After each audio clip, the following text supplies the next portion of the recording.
Resumen informativo. Para desalambrar las fronteras. Desalambrando el cerco mediático.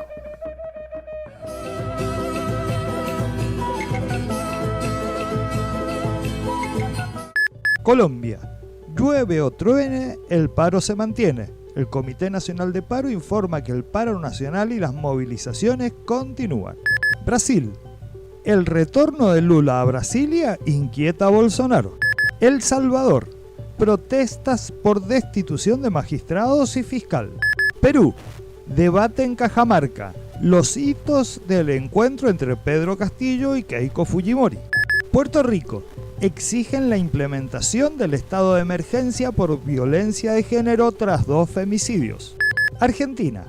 Movimientos sociales denuncian que el gobierno recorta 50.000 puestos de trabajo en plena pandemia.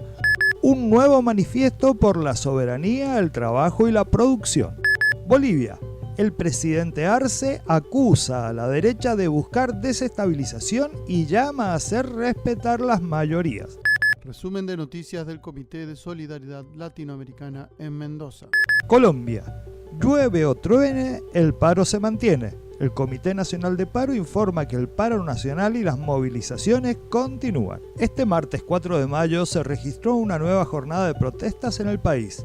Las manifestaciones empezaron la semana pasada en rechazo del proyecto de reforma tributaria, que cabe recordar fue retirado por el presidente Iván Duque y provocó además la salida de Alberto Carrasquilla del Ministerio de Hacienda. En las protestas han muerto al menos 19 civiles y un policía, además de 800 heridos, según la Oficina de las Naciones Unidas en el país.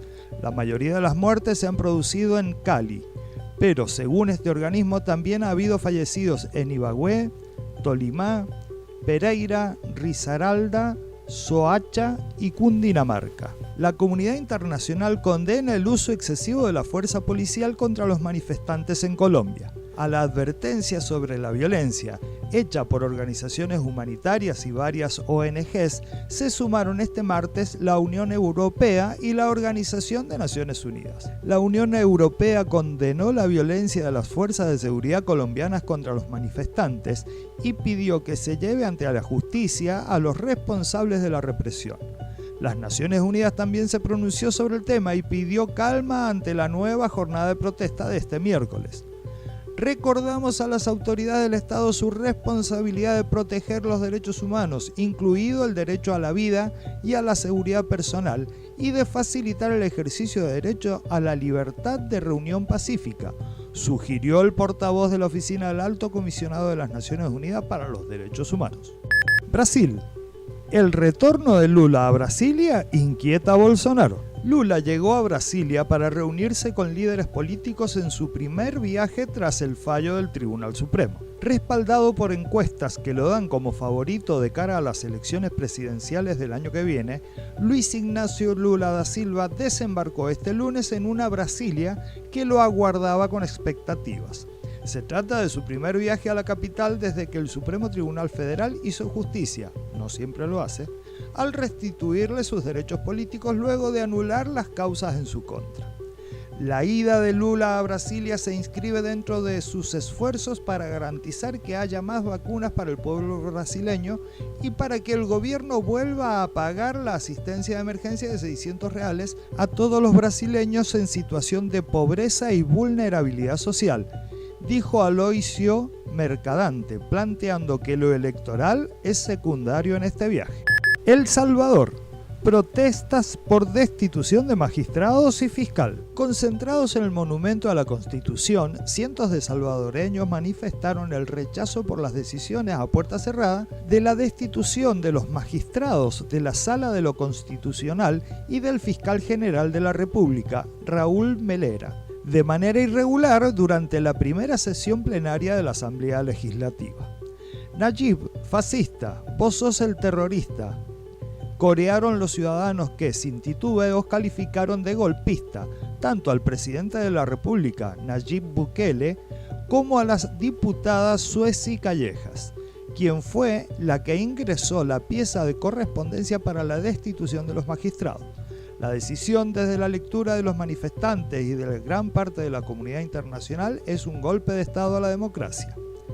Se debe decidir respetando el diálogo. No se puede hacer país de manera unilateral. Ningún gobierno, ningún funcionario público puede, de manera arbitraria, tomar decisiones sin dialogar con todos los sectores del país. Tienen que dialogar con la ciudadanía, tienen que dialogar con las comunidades, expresó el representante de una de las organizaciones que participaron de la protesta durante la tarde del lunes. La concentración fue protagonizada en su mayoría por la juventud organizada. Sin embargo, se sumaron representantes de instituciones como Pro Búsqueda, la Universidad Centroamericana José Simeón Cañas y miembros de la oposición en su calidad de ciudadanos. Las protestas continuarán en los próximos días. La siguiente será el jueves, el día en que se espera que sea la siguiente plenaria de la Asamblea. La intención, según dijeron, es que la Asamblea tome en cuenta a la ciudadanía y respete la ley en las decisiones que tomará. Perú.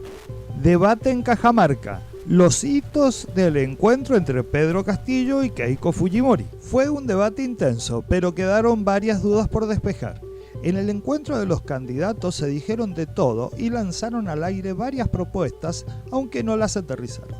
Lejos de los formatos más acartonados, el intercambio de los candidatos rescató el viejo espíritu de la plaza pública.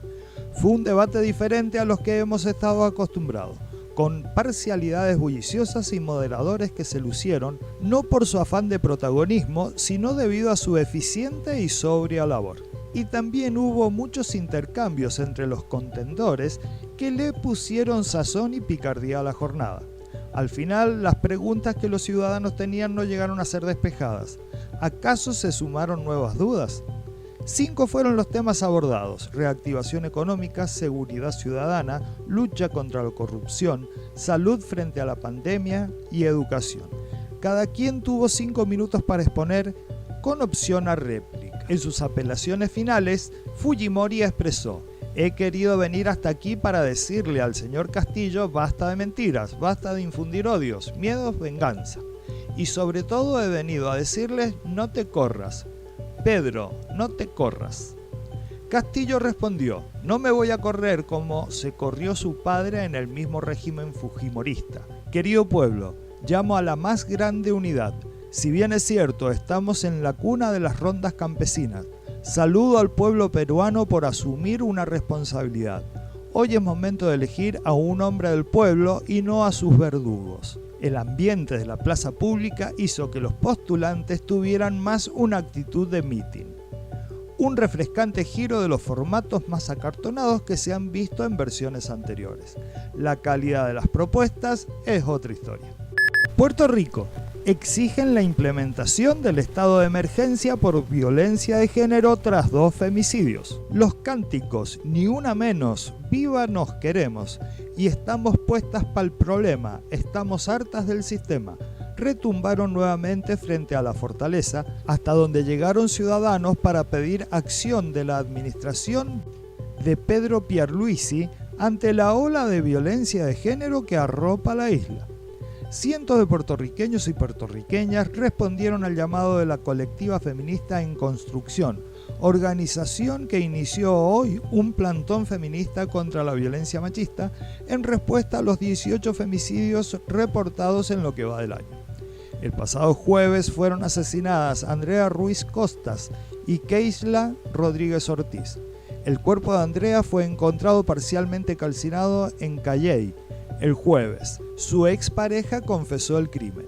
Salió a relucir que Andrea acudió a los tribunales en busca de ayuda, pero no tuvo éxito.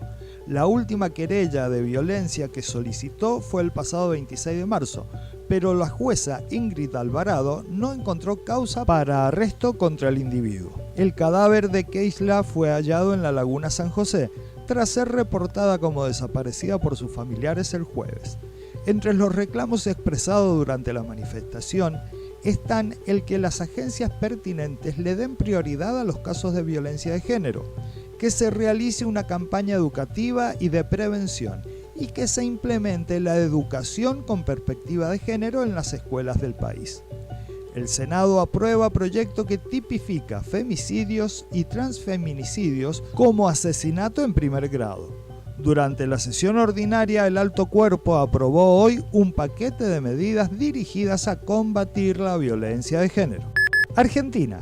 Movimientos sociales denuncian que el gobierno recorta 50.000 puestos de trabajo en plena pandemia. Organizaciones sociales realizaron una conferencia de prensa este martes 4 a las 12 frente al Obelisco porteño para denunciar que el gobierno de Alberto Fernández decidió recortar 50.000 programas de empleo, comprometiendo a miles de familias desocupadas a las que se les niega un ingreso elemental, por lo que advierten que eso las empujará a retomar los planes de lucha para garantizar el alimento de miles de personas dejadas a la deriva.